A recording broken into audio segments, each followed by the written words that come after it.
And what is up, everyone? I am Joe DeHoyos. I am the host of Beyond the Woodline. Real quick, before we get the show started, I just like to always give you guys a little update and some information. First of all, if you guys have any encounters with any kind of strange creature or cryptid out in the wild or anywhere really, because these things have been known to be seen around neighborhoods and stuff also, uh, or you've had some paranormal experiences or UFO alien kind of stuff or anything kind of strange and weird, man, hit me up. My email is beyond.woodline@gmail.com. I'd love to hear from you. I promise you, I won't think you're crazy. People tell me that all the time, man. You're going to think I'm crazy. You're going to think I'm crazy. You're not going to freak me out. I promise you. I'll listen to you at the very, very least. I go out looking for Bigfoot. So there you go. You know, um, and with that being said, man, I just want to introduce my guest tonight, Dennis Carroll. Is that how you pronounce your last name, Carroll? Uh, Okay. Dennis Carroll, man. How you doing, Dennis? All right, how's everything? Yeah, it's going good, man. Nice weather here in Texas. Finally, it's either hot or cold, and it's just been nice the last few Uh, days. So, mhm, I'm appreciating that, man. mhm. You know, uh, I found you on Facebook. I saw that you were into the paranormal. You've got some books out actually too. You're an author. You Mhm. know, um, why don't you tell us a little bit about how you actually got involved in the paranormal? Well, I've been involved in the paranormal for 55 plus years now, and I'm kind of like that old country song. I was country before country was cool. And I was paranormal before paranormal was Yeah. cool. I go way back. Actually, my journey in the paranormal began probably when I was I think, about 14 years old. And it began during happened to me during a church service. Uh, and Actually, during the service, they began to pray for this man up front in the church, and he was actually the church pianist. And he started acting really weird. He started banging on the keys and all this stuff. So they started praying for this man, and the pastor told everyone, bow your heads. Well, I did. I kept watching. And while I was watching, I actually saw three demonic spirits exit this man and go through the wall next to him. Well, it was a jaw dropping moment for me. I'm sitting there shocked by actually seeing this. And I'm going to try to describe them for you. And being a writer, and words fail me on this because it was so otherworldly type of a thing. But they looked like soccer size balls of dirty white light. Oh, And it was it was a spiritual type energy type thing. mhm. That's the only way I can really put it. And they went one after another, three of them, right through the wall out of this man. Well, I when I saw this, I was shocked. Of course, sometimes when you see something like that, Joe, it takes your mind a while to comprehend what you actually found out. And then for a while there, I kind of didn't want to believe what I saw, but I really eventually had to say, yeah, I did see that. Now I need to find out what it was. Mhm. So that kind of lit a fire under me to begin to understand that part of the spiritual universe that's around us after I got a glimpse of it. And I've had many more glimpses since then. And Wow. the demonic, of course, can take on many different forms. And that was just one of the forms that I've seen them in. But I found out a lot of different things from that and went down a lot of different roads that have led me here to today where I'm at, Right. Right. 55 years later. Uh, so it was quite a journey so far. Right. So, what was your thoughts as a teenager when you saw that? What did you think you were witnessing, or what did you think you saw? Did you realize what it was? Mm. Well, I thought I knew it was something, and I did ask her. I kind of asked. I even asked the pastor about that. I said I saw that. He said, "Well, don't talk about it. It's a good thing not to even mention it or say anything about it." He said, "I've seen them too," and so I said, "Ah, well, this is something I need to find out more about here."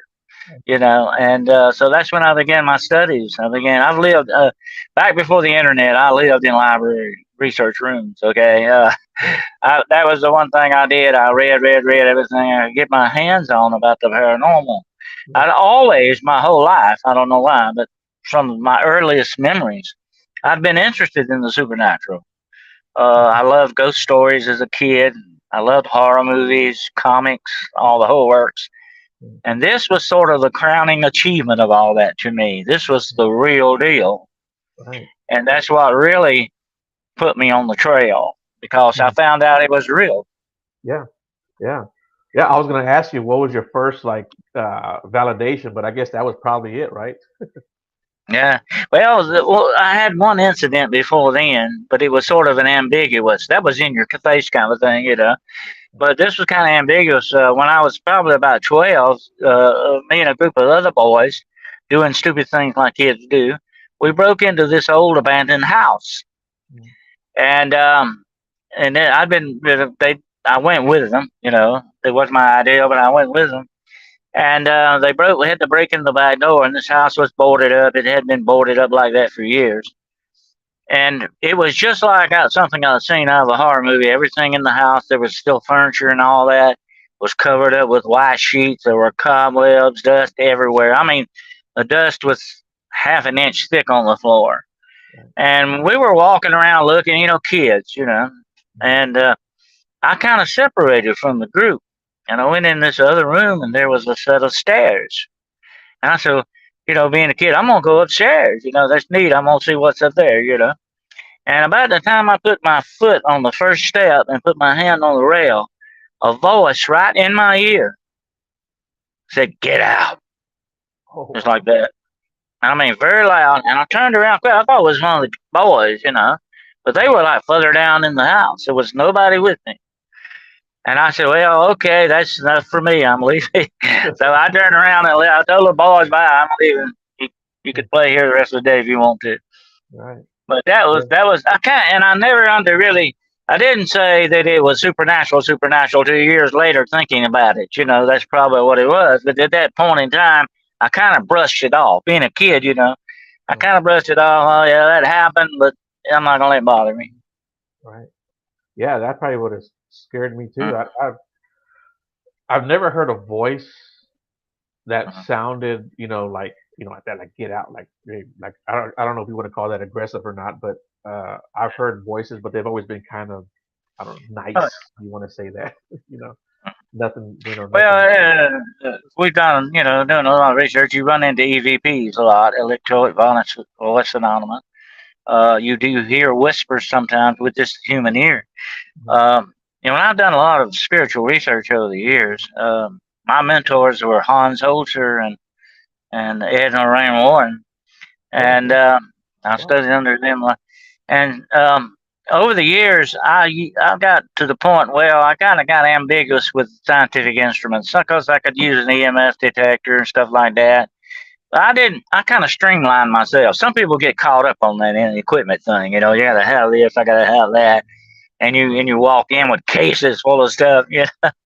I kind of wanted to streamline. I only use little, but I also use my dog in Oh, research. okay. Yeah, I'll tell you why. Because dogs, Yeah. animals like dogs and cats, are very, very sensitive to their environment. And actually, to tell you the truth, though, I trusted that dog, what he told me, more over any scientific instrument around. Hmm. Because they don't lie to you, they just tell you what they feel. Right. And so I would use him a lot in investigations. And he was a real trooper. He could do his job. He knew what to do. Right. And later on, when I got into law enforcement years later, I admired the canines a lot because of that. I said if they could smell cocaine in somebody's back pocket in a crowded airport, they could definitely do a lot of other stuff too. Right. And so I think they're very valuable too in some aspects if you go about it the right way. Right. Yeah. Even if you just pay attention to them and see what they do. Like Uh, I told you, off the air, we had a chance to talk. I told you I had a dog. He was a boxer, best dog mm, ever. Uh, there were times when he would just like, laying down, being lazy around the house. He would like jump up and like walk really quick to one room or another room, or he'd walk from one room to the other like he was looking for something. And there was a couple times where he actually would sit and he would like look up like he was looking at somebody. And we never knew if he was looking at somebody in front of him or he was like looking up at the ceiling or the wall or whatever. Because you don't know really know Well, what they're looking at. they're Yeah, seeing something you don't see. That's right. what they're doing. They're Yeah, seeing something you don't see. yeah, yeah. So that was yeah. So he was very aware of what was going on in that house, but he never acted aggressive or scared. He seemed to be very cool Yeah. with what was going on and what was happening. Um, Yeah. but That's the but way he was. my dog was. I'm gonna tell you a quick story about my dog. I Mhm. was investigating this farm, and the lady had told me that most of the paranormal stuff was going on in the barn outside. There's a barn up in the field there. So I took my dog on a leash up to the barn, and this dog he'd follow me anywhere. He was bold as a lion. It didn't bother him. He wasn't checking on anything. And I never let him look in the mirror because I think he was in his mind that he was a big boxer or something. I don't know. But anyway, he was a little cocker spaniel. So we get to the barn, and we get to the door, and he stops. He will not go in that barn. Okay. So I said that's very strange because he'd follow me anyway. You know. Yeah. So I walked around. There was a door at the back of the barn too. It was a big barn. Most barns have an in and out doors, like. So I went around to the back. Said maybe we'll go in this way. Wouldn't go in there either. You know. Hmm. So later on in the investigation, I had one of my team members come to me and say they had an interesting EVP in the barn. Okay, I knew something was going on definitely in the barn. And the EVP, you could clearly see it. I don't have a copy of it, but you could clearly hear it say, she asked the question, "Are you alive?" And it said, "The whale." Well, I go back and I ask the woman, I go back and we go in the barn. And I asked the woman, I bring her in the barn with me, the one that owns the house. I said, "Is there a whale around here?" She said, "Yeah, there's one in the barn." And I said, "Oh, that kind of, that kind of made some lights go off. Ah, Hmm. okay. I would have loved to have had that whale excavated and see what may have been in that whale. Yeah. Yeah. Yeah, That's funny. that's yeah, very Yeah. interesting. Yeah. Hmm. Yeah. That is interesting. Hmm. Just real quick, I didn't want to change the subject, but like on your Facebook cover page, you got the pictures. You got the picture of Hat Man. Right? Hmm. Um, Yeah, I had an encounter with Hat Man, and I've told it on another show. I don't think I've ever told it on my podcast, but yeah, it was when I was maybe 21. yeah. Um, I was still living at home with my mom and dad, and I was laying in bed, and I look up and I see this guy, and it looks like the guy that's on your cover page, the guy with the hat, right? Maybe a little Right. bit more The pointy Hat hat. Man. They call him the Hat Man. Yeah. And this guy, he had a little bit more of a pointy hat. And I won't go too far because I don't like talking about that story. But he wind up leaving, right? I wind up grabbing a shotgun, and when I turned around, he was gone. Yeah. Um, but years later, my niece got married, and they moved into their. Uh, her husband saw the same guy in that same room that I was in. Yeah. Yeah, that's just and so when I saw that picture, man, I gotta tell him that story. Yeah, I had Well, a I had The Hat Man is interesting. Very interesting guy. I'll tell you what he is. He's demonic. He is a demon. okay. And he has been seen by many people over the years in many different locations. He's always got that hat on, by the Hmm. way. That's sort of his personification. And I hate to tell you, he's a very bad guy. He does the demonic, like I said earlier. Takes on many images and take on many forms. They are premier shapeshifters, if Okay. you want to give them that name. They can really do their job that way. And one of their prevalent images is that of shadow people, as we call them. Okay. I'm not saying every one of them are demonic. Okay, a lot of these incidents and people things they run into, not everything is demonic, Right. but a large percentage of them are, Hmm. especially the Hat Man. Right. Yeah, that's one of the things I was going to ask you too. Is a dark figure necessarily a demonic or an evil entity Mm. or being? I think some of them may be Right. interdimensional beings Okay. that are, I call them passers through. They just may be passing through kind of a thing or something. Okay. So, and we may see them transitioning from one reality to another. They may look like a shadow, Hmm. in that respect. But the demonic loves the shadow man kind of figure. That's one of the things they use to create negativity and fear. The Hat Man has been known to attack a lot of people. You were lucky you didn't get attacked. Oh, that's why I didn't finish telling you the story. So I'll tell you now. Oh, he attacked me. He Mhm. attacked me, and I physically put No, my did he? hands on. Yeah, I held his wrist and I grabbed him by the throat. Sure Mm. did. Yeah, but it didn't bother him a bit. It didn't bother him a bit. Uh, Yeah, yeah. the only way that I've actually had, and I've never had an encounter with it myself, but I've heard a lot of stories about it. I've talked to a lot of people that have had, just Hmm. like you have. Right. The only way to get him off of you, get him away from you, is usually like a prayer or a religious object of some sort. So because Hmm. he is demonic and they hate that. Okay, Right.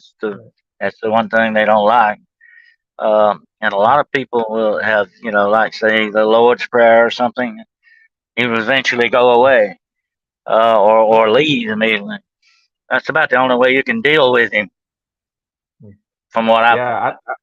yeah. I don't know what he wanted with me, but he definitely put the fear of God in me Uh, for Hell sure. yeah, I Yeah, tell you what. yeah. That's the thing about the demonic. They they use that negativity that fear creates.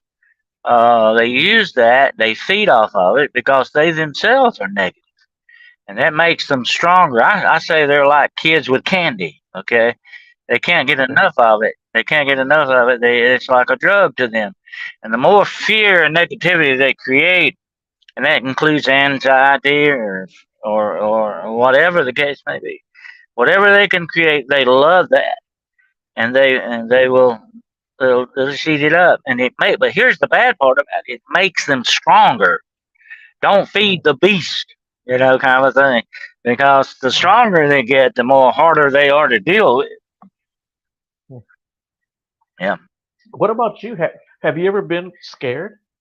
Oh yeah. Oh yeah.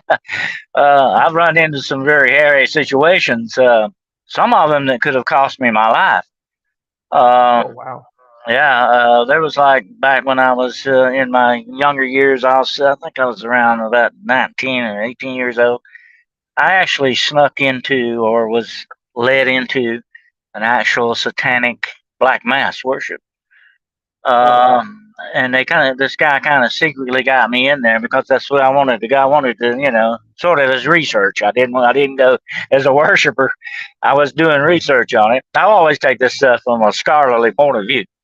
And I wanted to get in there and actually see for myself the real deal, not what you see in Hollywood and all this stuff. I wanted to see the real thing. And he got me in there, but it was very dangerous because if he said he find out you're not, one of us, they'll kill you. That's it. You won't ever be seen again. Because these people are very much, I say they're very much like the Klan, the Ku Klux Klan used to be. That's why they wore masks. They hid their true identities. And these people who do this satanic worship and all this stuff are very serious about what they do. And they want their identities to remain secret. They will take you out if they think you're going to, expose them. Don't think they Right. won't. And Right.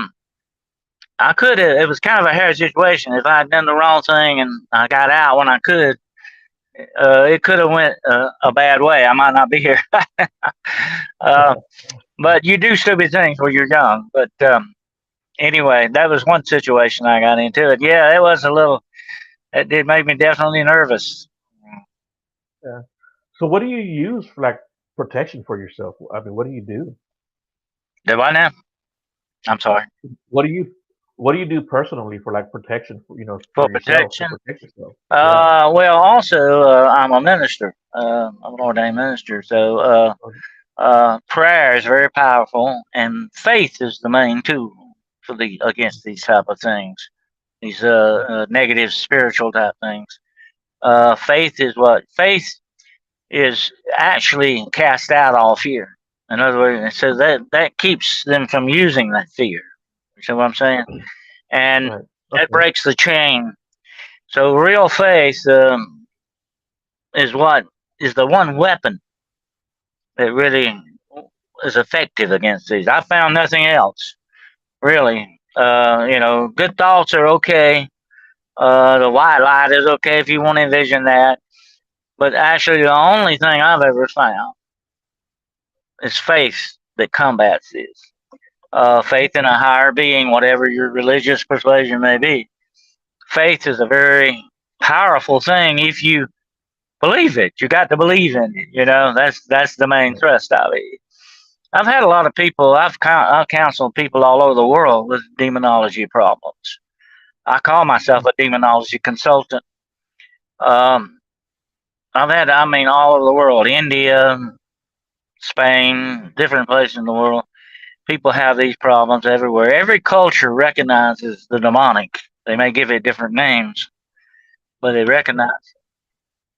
So these problems crop up, but that's the number one thing against these. You don't have to Mm. take it off of them. And that's what I tell people everywhere. They're like spiritual bullies who come up kicking sand in your face. You don't have to take Right. it. If you stand up to Right. bullies, if you stand up to the bully, he'll leave you alone most of the time. If he Right. knows Yeah, you you're mean. right. But you gotta know, you gotta convince him that you mean business, okay? Or the bully's not gonna believe it, and that's where faith comes in. See, Mhm. faith is what combats this thing. Right. You know, you mentioned like different cultures all over the world that believe in this stuff, or I don't want to say believe in it because it's real, right? Um, Yes. and so like off the air, we were talking about the UFOs and even Bigfoots and Mm, some of the cover-ups that go on. yeah. Is there any of that in the paranormal at all? Do you is because the paranormal is such a place where there's nothing really tangible that you can get your hands on, you know? Hmm. So does do governments care that people believe in this stuff or talk about it? No, I have actually been in like Bigfoot investigations where the government has Hmm. showed up in black SUVs. We were buzzed by drones. Oh Uh, wow. yeah, and this was during a Bigfoot investigation. It was actually not long after I actually saw Bigfoot that this took Right. place. And um, not down the road from there was a bridge. And one of my members went down there and they seen these black SUVs parked at this bridge. And she went down there and she said, asked them, what are y'all doing? And they said, we're just down here inspecting the bridge. That Hmm. was you could tell, a very flail story. uh, and so we had a lot of incidences like that. And when I made a cast of a Bigfoot thing, I'll tell you a quick one. What happened not long after this? I made a cast of a footprint, but it didn't turn out that well, unfortunately. Sometimes you got to have a perfect place to get a good cast. Sometimes, and Right. this wasn't one of those places. But I left the cast in the back of my truck. Okay, one night, and I was in the house, and like my dog I was talking about earlier, he had a distinctive bark when somebody was outside. He had a different kind of a bark than just barking. He didn't go around barking for no reason. Not some dogs will. He Right. didn't. When he barked, he was telling you something. And so I heard him bark that night. It was like somebody was outside. I said, "Oh God!" I remember. I left that cast in the back of my truck. I said, "What if it's gone? If it's gone?" So I went out there, and I could tell without doubt that someone had been in my yard. Hmm. My gate was open, and that gate always said closed. I mean, it was closed. The gate was open, but luckily the cast was still in. I got it out and Oh brought wow. it in the house, but that didn't surprise me. And like I said before, whatever the government, I had to, I say this, being ex law enforcement and all that, I believe in the Constitution and all that, but the government is not our friend. Okay, Yeah. they may be our worst enemy for all we know, but they're definitely not our friends. right. So yeah, so what about when it comes to the paranormal? Do they care about that? Oh yeah, they're deep into that. I'm gonna tell you what, Really? it would not surprise me a bit that they don't use cryptids, they don't use black magic and demonology. Oh yeah, we've had. Here's something I'll tell you about real quick. I've had several demonologists tell me that they have been approached by agents of the government wanting to know about Oh wow. demonology, wanting information on demonology. So what does that tell you? They either know Right. that they've got a hold of something like that, they're involved in something like that, or Right. Yeah. something like that's going on with it. So, it's like that old saying where there's smoke is fire and there's smoking guns, what I'm seeing here. Yeah. Right. Yeah. Yeah. Yeah. I think I think like the Catholic Church is very big into that. There's just all these stories and secrets and uh, that come out of the Vatican every few years about what they do or what they've done.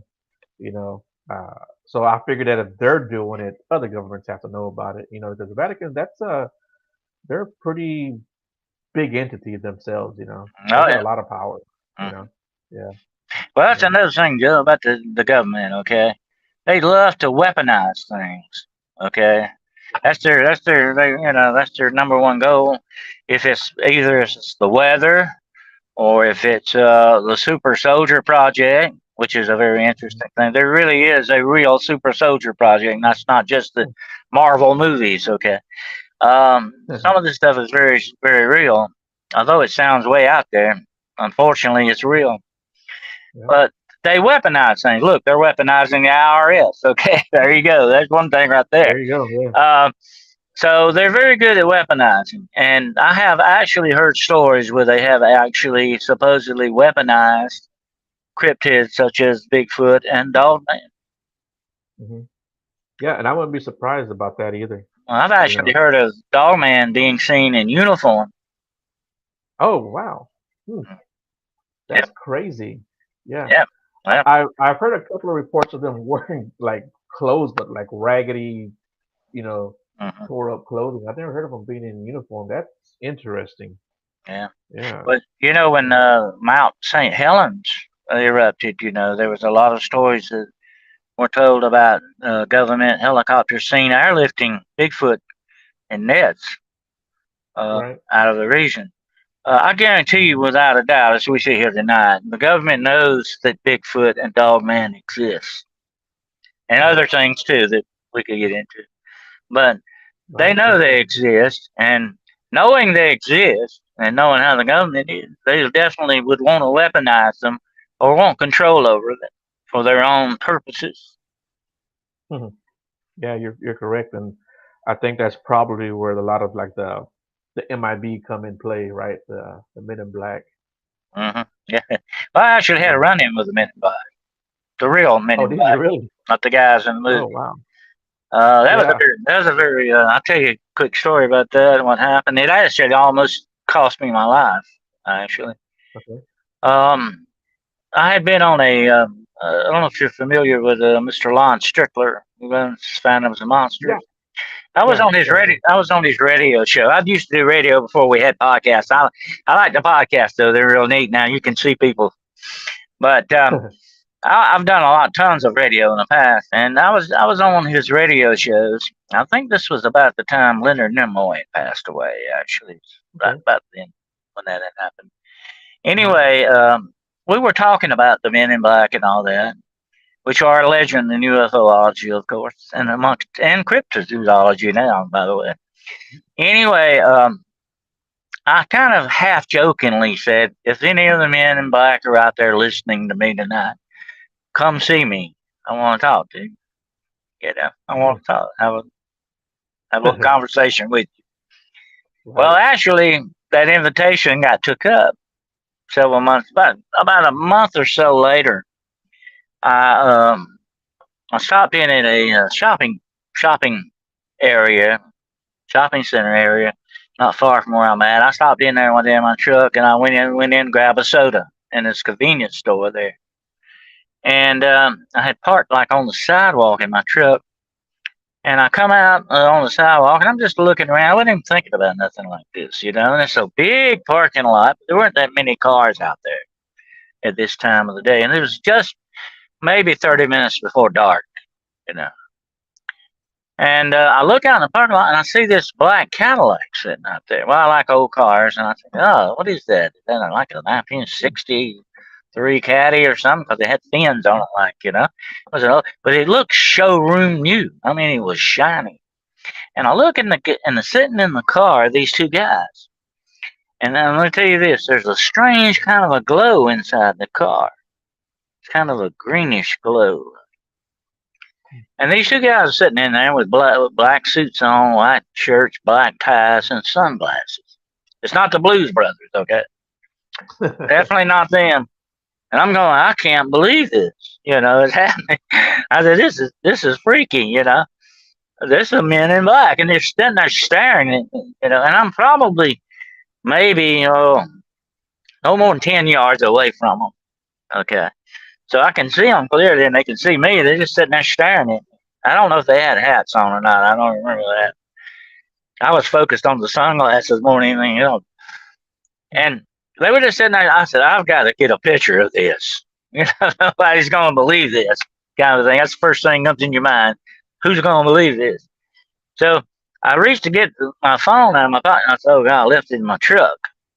And I left it in my truck. So I start backing up. I'm just about 3 or 4 feet away from my truck. And I see them slowly starting to back out of the parking lot, the parking space they're in. And like I say, don't forget, this is a huge parking lot. It had to be at least an acre and a half. Okay. Oh wow, yeah. Big parking lot. And I see them slowly start backing out of that space. And I turn to my truck. I click my door open. And I turn back around and look, and they are completely gone. The car and everything is gone. Hmm. Right. And I And you could, hear that there's a just lot. no way that could happen in this world. I mean, they would have had to burn rubber in out there to do that. And this is a huge parking lot. I rode around 2 hours looking for them. Never seen them again. So I Yeah. talked to my friend Nick Redfern, a very famous Okay. paranormal author, and I Yes. told him about that incident. Matter of fact, he mentions me in one of his books that he wrote on the Men in Black. But he told me, he said, Dennis, it. I think they were trying to give you a little nudge, a little sign, a little warning that they know you and they could touch you whenever they want you to, kind of a thing. Right. You know? And it wasn't but about 2 months after this incident that I got deathly ill. Was in the hospital for about 3 days, almost died. Oh wow. Um, and I did more research on that, and it seems that a lot of times when people have these very, I won't say dramatic, not traumatic, but dramatic paranormal incidents, they do tend to have illnesses sometimes. I know a lot of researchers that have had illnesses. I'm not going to say that they're directly related, but it is a strange coincidence. Right. Uh, Right. and I was, feeling pretty good. Never had been in the hospital in my life. I worked there though for about 30 years. That's another story. But anyway, um, I never had been in there as a patient until this happened. So it's Yeah. very strange, and I often wondered, should I ever invite them again, or talk No. to them again? No. But I have Not on this actually show. done a lot of research on the Men in Black, and I will tell you one thing about them. Okay, without a doubt, they are demonic in their. Okay. Now, some people believe they're aliens, and it could be that too. I'm gonna tell you this: some of those Men in Black out there that people are running to are actually real government agents, and Okay. they're using the persona of the Men in Black to do the things they want. The government's very good at misleading and Okay. misrepresenting things when they want to. But J. Edgar Hoover knew about the Men in Black. Okay, Okay. he wanted them checked out and never could find them. He never could get them checked out, as far as we Hmm. know. So they do exist. But I believe that Yeah. what I ran into that day were the demonic type of the Hmm. Men in Black. Yeah. Your story, Mhm. how you saw them turn around, turn back around, and they were gone. You Yeah, hear that all the time, right? yeah, And the fact that you got sick, I've heard that before too. It's not a something that's really out there that you hear all the time, but I've heard it. People say, yeah, like a day later, 2 days later, 3 later, I got like really sick. Mhm. Yeah, I've heard that. So it's interesting. Every time I hear somebody say that particular thing, it makes my ears perk up, and it makes me think that you know Yeah. what, there's something to that. And so I wonder what they're hitting you with, because they got to be doing something to you, right? Yeah, It, that's pretty crazy. it's almost as if the paranormal aspects sometimes can produce things, negative waves or vibes or whatever you want to call it, and we can be recipients of those sometimes unknowingly, and it can have bad effects on us. Mhm. Yeah. It's But you occupational know, hazard. yeah, you're right about that, man. Yeah, that's I've never had any run in with them, so I plan on keeping it that way. Um, where have you done like research or investigations? Have you gone to any famous places, or do you go to like the houses, people's personal private places, businesses, homes, business? No. Well, yeah, I've done a lot of that. I've done a lot of haunted places, haunted houses, Hmm. a lot of that over the years, tons of it, and I've mostly am called upon a lot of times to do house blessings or location exorcisms, as some people call them, to Okay. cleanse areas and all that. Yeah. And usually, when I'm called to that, it's a very bad situation. I've been attacked many times by the demonic doing. I've come face to face with the demonic. I mean, they're just as real as looking at you right now. They have attacked me and approached me in different ways. I will tell you something about the demonic, and that must be remembered.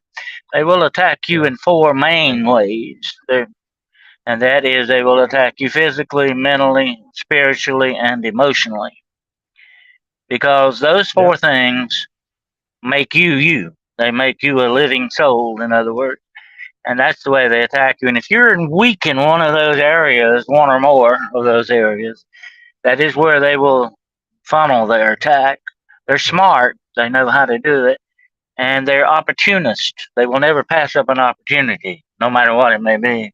Yeah. And they're very insidious, very dangerous. Although some people don't want to believe in you, they definitely believe in you.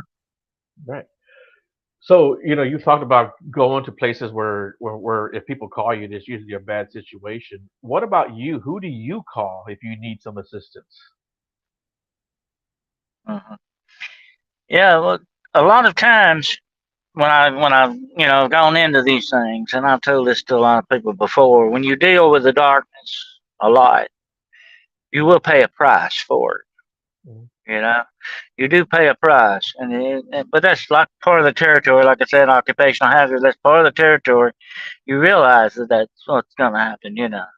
But Mhm. I've actually had things try to follow me home. You Hmm. know, they'll do it. I warn people about these that do these paranormal investigations and stuff. Even the research Yeah. can be dangerous. Not just going to a location, but even doing research about these things. Hmm. Be very very careful and protect yourself going Right. in and coming out. And you certainly don't want to bring anything like this home with you, especially to your family. Um, you can make life pretty bad on you. Uh, but you don't have to go that route. You can protect yourself.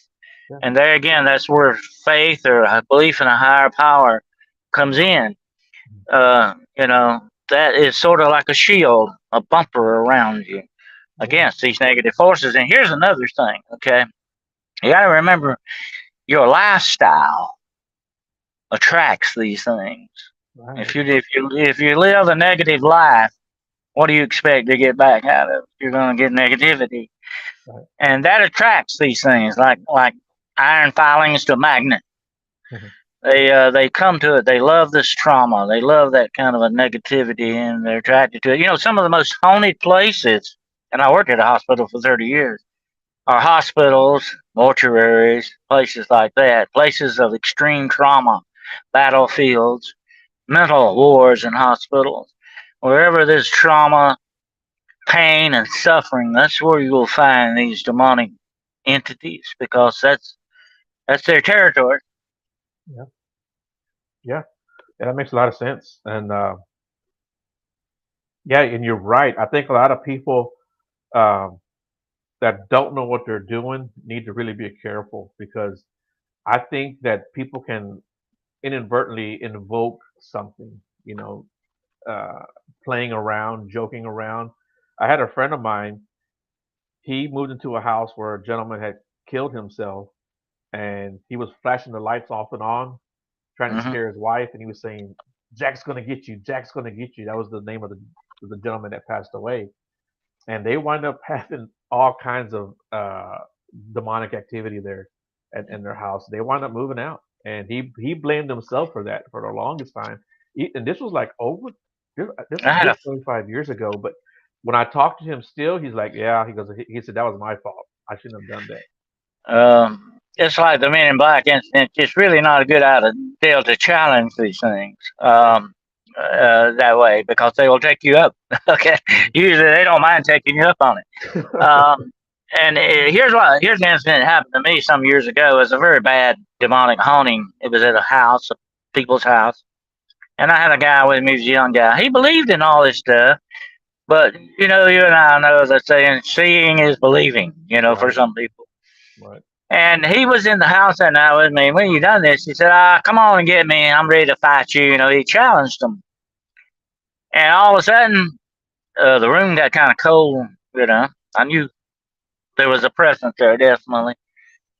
And all of a sudden, he had the strangest look on his face. I said, "What's wrong?" He said, "I feel like my world just ended. I feel like the roof fell in on me. Hmm. I feel so depressed and bad."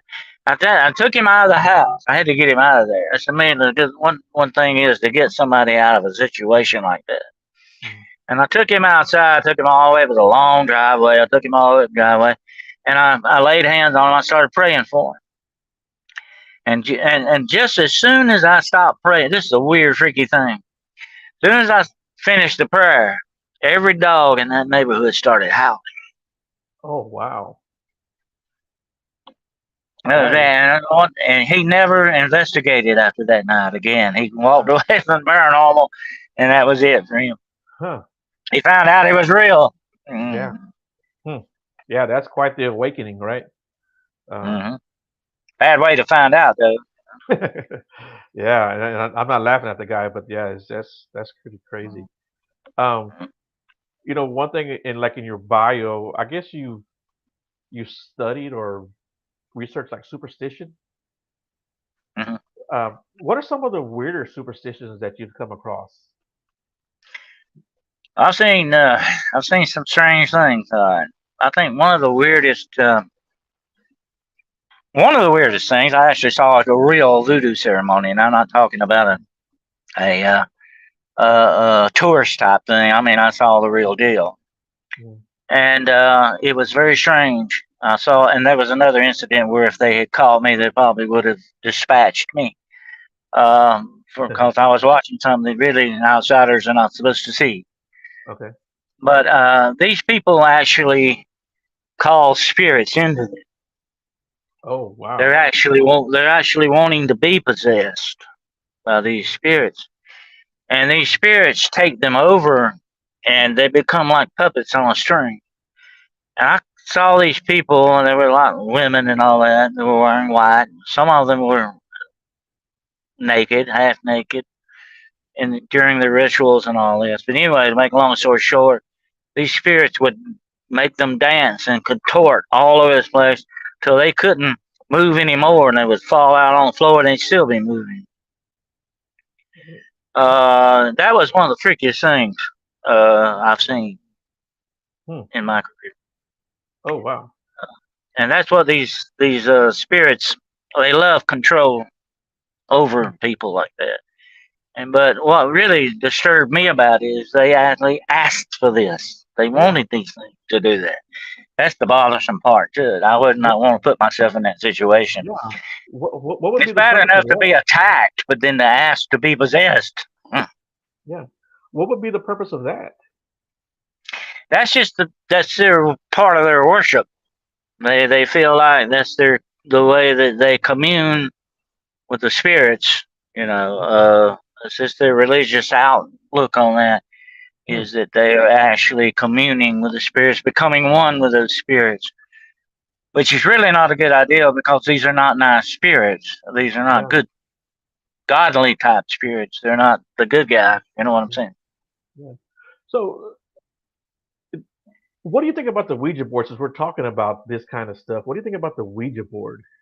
What is your idea or Oh, opinion on I think it should be outlawed. Actually, that? it is one of the worst things that, and it disturbs me that some paranormal investigators want to use it. Oh, I never had anything happen to me. I thought you've been incredibly lucky. Somebody's watching out for you because I have had hundreds of cases where these things have been some of the worst hauntings I've seen. Even the original Exorcist, the movie, the real Mhm. true story began with a Ouija board use. Oh, really? Um, yeah, and matter of fact, I talked to William Blatty, the man who wrote The Exorcist. He's dead now. He's been gone a long time. And I asked him, I said, well, how did you feel about this, doing the research on it? He said, I'll tell you this. When I first began, I didn't believe in aliens. Hmm. Now I believe. Yeah. So I'll tell you, I've had some very, very bad cases of hauntings and stuff that people really get screwed up by these boards. And I'm going to tell you what it is. I could take a piece of paper here and I could make a Right. board. It's just a board. It's made out of cardboard, but it's just your intention behind it. It's what you're actually doing is that you're opening a spiritual doorway. Hmm. And let me tell you this: once you open the doorway, anything, and I mean anything, can come through. Mhm. You don't know what you're dealing with. You can be dealing with something incredibly dangerous and Right. destructive. Right. And people don't realize what here's what I say it's like, okay? It's like a 5-year old playing with a loaded revolver. Mhm. Sooner or later, something very bad's going to happen, Right. Right. Right. And that's what this is. I'll tell you a quick story, though. It's kind of funny. I had a Mhm. girl contact me and said, Mr. Carroll, the other night, me and the girls were playing around, and they brought a Ouija board. I bought a Ouija board, and we were playing around with it. And now there's things happening in my house. There's doors opening, lights going on, and all, the usual paranormal stuff. Right. And I said, well, look, I told her what to do. I said, don't break the board, don't burn it, don't throw it away. The best thing to do is to bury it.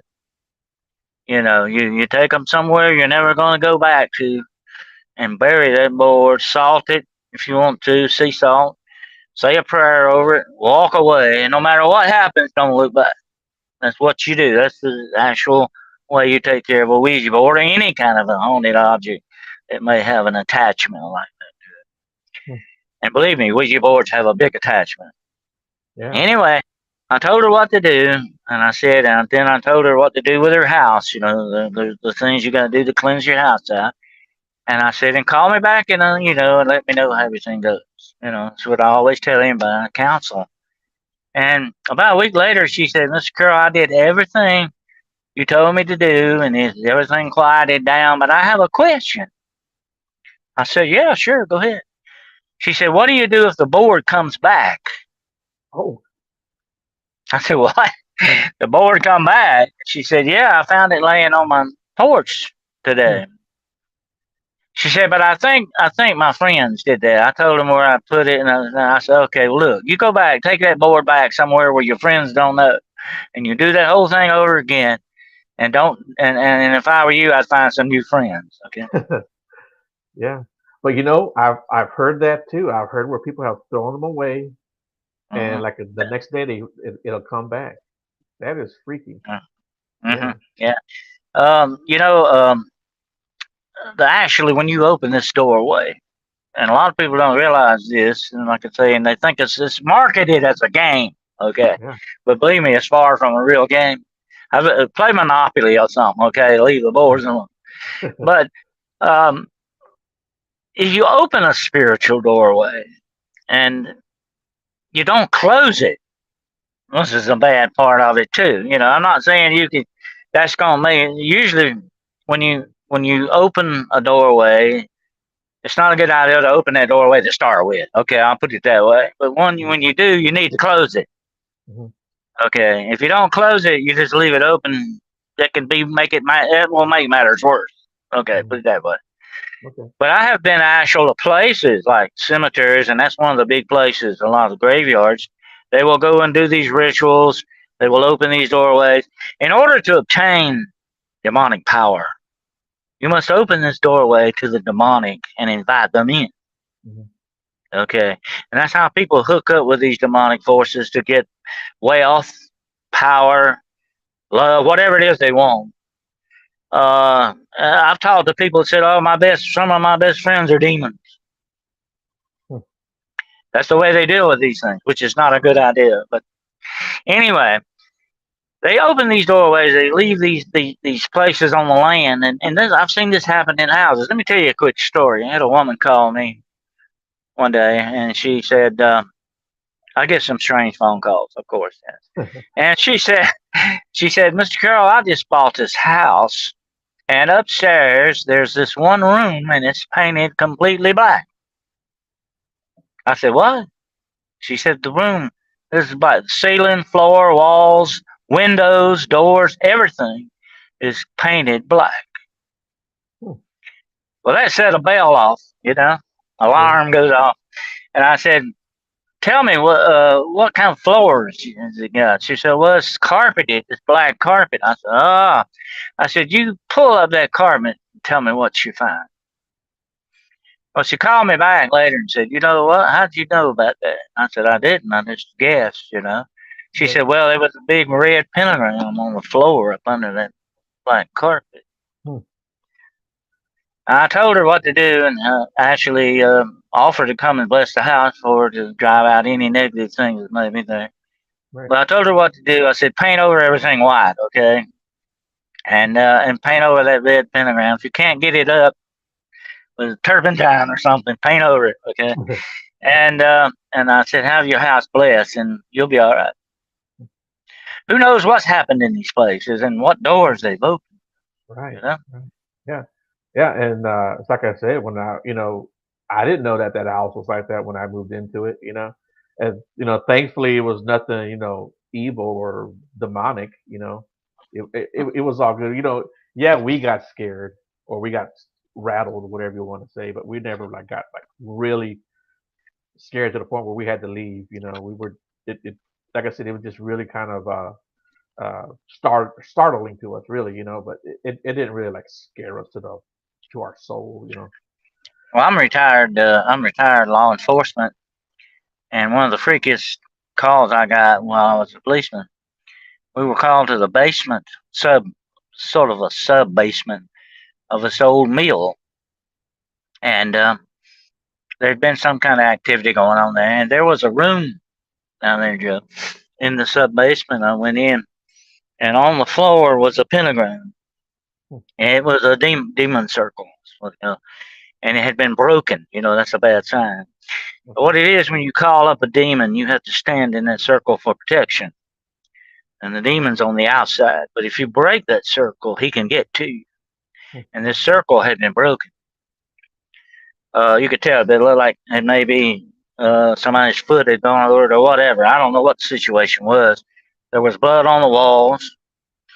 Oh wow. And I could tell by the signals that were drawn. They call these magic signs, symbols, signals. I could tell this was not an amateur thing here. Somebody knew what they were doing. Hmm. And it had turned out in a bad, bad way, whatever happened there. And I was with this fellow officer, and I said, let's just get out of here. I could feel the evil in Yeah. that place. I mean, you could feel it. You feel your hair come stand up.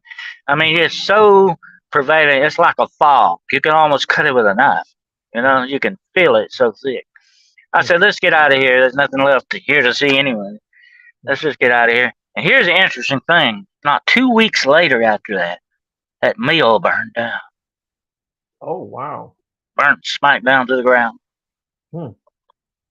And I'll Right. tell you what I found out in my research. A lot of these haunted places like that, Hmm. where evil, extreme evil has been let in, these doorways have been opened, they somehow or another end up being destroyed or burned or whatever, torn down. It just seems like they almost can't exist under God's sight Yeah. too long if they've been stained like that. But that's the first question When I go to investigate, I've done it many times. Like I said earlier, that's the first thing people. Let me, you're gonna call me crazy? No, no, no. I'm the last person that'll ever call you crazy. Okay. Right. Yeah. uh, Yeah. but I've had people come to tell me these things, and that's the first thing I ask. Have you been playing with Ouija boards? Have you been dabbling around in black magic? Okay, or you're doing stuff like that? I need to know. Mm. And some people, most people are honest, but you have to drag the truth out of some people, But the number one tool of paranormal research, especially spiritual research, is interviewing people and finding out the history of that place. Mhm. Every every case has a key, maybe more than one key sometimes. Your job is to find that key and open up what needs to be found. Mm. And that's what you got to start looking for. And one of the ways to do that, of course, is interviewing. I've had voodoo cases. I've had a lot of cases like that were very strange, but they all have a key. All right. Just got to find it. Yeah. Hmm. Yeah. Yeah. I think you're right about that. Yeah. There's a root to everything, right? Hmm. Right. Um, Now, I had a very Dennis, interesting man. voodoo case. I'll tell you that right quick. But this lady, this young couple contacted me, and what it was, they owned two houses in the neighborhood, one beside the other. And one house they used as a dog grooming place, and the other they lived in. And across the road from them, this lady had moved in the neighborhood, and she was a Mama Loa. You know what a Mama Loa is? That's a voodoo Right. priestess. Right. Right. And she came over to see this woman and said she brought her a black vial of liquid. Said, "Here, take this, put it in your house, and you'll have all kind of good luck and all this stuff." But she said I didn't want to. She doesn't believe that stuff. But I didn't want to hurt the woman's feelings. I took the bottle. And she left. Said then freaky things began to happen, in the house. That's just why she called me. So freaky things began to happen. She threw the bottle of liquid away, unfortunately, which I wish she hadn't done. But she threw it away. But she said, here's what she told me. She said, Mr. Carroll, I used to could do 10, 15 dogs a day, you know. And Mm. now I can barely do one or two. She said, I just go home and lay down. I lay on the couch. I have no energy. I went to the doctor. There's nothing wrong with me. But when I heard that description, I knew exactly what was going on. That voodoo Mama Loa had brought her a vampire spirit Oh, and wow. left it in her Hmm. house. Yeah, and this thing is. Now, I'm going to tell you something about vampires. I had a run in with a vampire one time. The vampire spirits, and they are real. Not like Hollywood and that's everything. They don't. Right. They don't actually go around sucking your blood. They actually live on your life essence, the essence of your soul. They use that. They draw it out of you. And some of them do you suck blood, by the way, but that's another story. But anyway, the main ones do that. Have you ever met Uh, anyone that just like when you got through talking to them, you were completely drained? You just felt right. psychically used up. Right. That's sort of a vampire spirit. That's prototype of what they are. And I knew that this is what was happening to that woman. So I cleansed the woman's house. And here's an interesting dramatic thing that happened. I had another guy with me. It wasn't the whole team this time, just me and him. I always have an assistant. It's not a good idea to do this alone. Um, we were going down in the basement, and like in the closet in this house, there was a perfect 666 drawn on the like a stain that come on the ceiling of this thing. I told her to paint that over with white. So I knew there was definite demonic activity. But here's the weird thing: we started down in the basement before I could cast the holy water. A wind went rushing by us out of this basement, Hmm. and upstairs Hmm. you heard a loud bam. I knew what had happened. That spirit didn't even give us time to get rid of it. It took off, Huh. and that house was clean. But the man and the woman said, "Did you hear that noise?" I said, "Yeah, I heard it. That's just how they leave sometimes. Yeah. Hmm. They make a big That's exit." it. Yeah. Yeah. Yeah. Very, interesting. Well, Dennis, man, we're up on our hour here, man. No. I gotta have you on again. You got some good stuff. I love to have you on again sometime. But Oh yeah, we'll do a part two yeah, sometime. yeah, but real quick, man, why don't you tell people where to find your books and Oh, okay. you know, yeah, I've got a couple of podcasts that I do. I do a podcast you can find on YouTube. It's called Demonology Today. It's every Sunday night at 9 o'clock p.m. Eastern Daylight Time. You just go to YouTube and look up Demonology Today.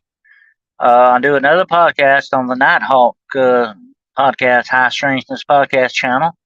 I do it on Friday nights at 10 o'clock, and also Saturday and Sunday morning Paranormal Brew at 10 o'clock a.m. on Saturday and Sunday morning.